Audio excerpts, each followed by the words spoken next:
இன்றைக்கி ஃப்ரைடே யாரெல்லாம் பிரியாணி செய்ய மனசு இல்லாமல் ரொம்ப லைட்டாக அதுவும் பிரியாணி சாப்பிட்ட ஃபீலில் இருந்தால் நல்லாயிருக்கும்னு நினைக்கிறவங்களுக்கு இந்த ஷார்ட்ஸ் வந்து ரொம்ப ரொம்ப யூஸ்ஃபுல்லாக இருக்கும். இதில் வந்து மசாலா வந்து நம்ம சேர்த்தாலும் ரொம்ப ஹெவியாக இருக்காது, ரொம்ப லைட்டாக சாப்பிட்ட ஃபீல் தான் இருக்கும். கண்டிப்பாக இந்த சிக்கன் புலாவ் இன்றைக்கி வந்து வீடியோ பார்க்குறவங்களுக்கு ரொம்ப யூஸ்ஃபுல்லாக இருக்கும். சிக்கன் புலாவ் சேர்த்துக்க ஃபஸ்ட்டு மிக்ஸி ஜாரில் ஒரு மசாலா அரைச்சிக்கிடுவோம். நான் 3/4 கிலோ கறிக்கு 3/4 கிலோ அரிசிக்கு தகுந்த மாதிரி தான் அரைச்சிக்கிறேன்.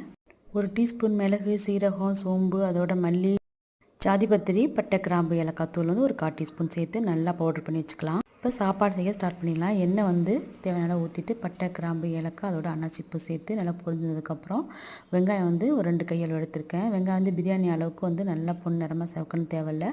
ஓரளவு வதங்கி வந்ததுக்கப்புறமே சிக்கனை சேர்த்துட்டு உப்பு, இஞ்சி பூண்டு பேஸ்ட்டும் சேர்த்துட்டு நல்லா வந்து சிம்லேயே வச்சு வதக்கி எடுத்துடணும். நம்ம வதக்குறதுலேயே வந்து சிக்கன் வந்து ஒரு ஆஃப் அளவு வெந்து வந்துடும். சிம்லேயே வச்சு நம்ம நல்லா வதக்கும் போது இஞ்சி பூண்டுடைய பச்சை வாசனையும் போகும். அதே நேரத்தில் சிக்கன்லேயும் அந்த இஞ்சி பூண்டுடைய டேஸ்ட் ஏறி நம்ம சாப்பிடும்போது நல்லாயிருக்கும்.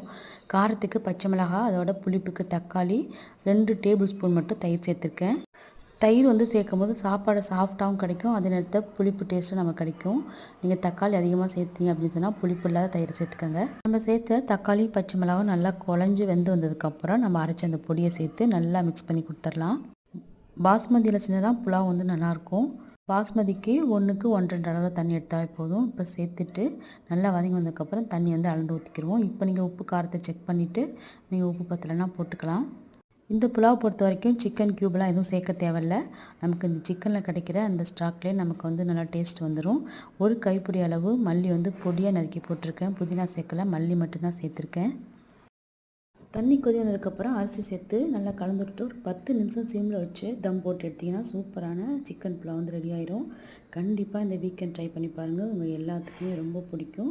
பிரியாணி சாப்பிட்டதை விட ஃபீல் நல்லாவே இருக்கும்.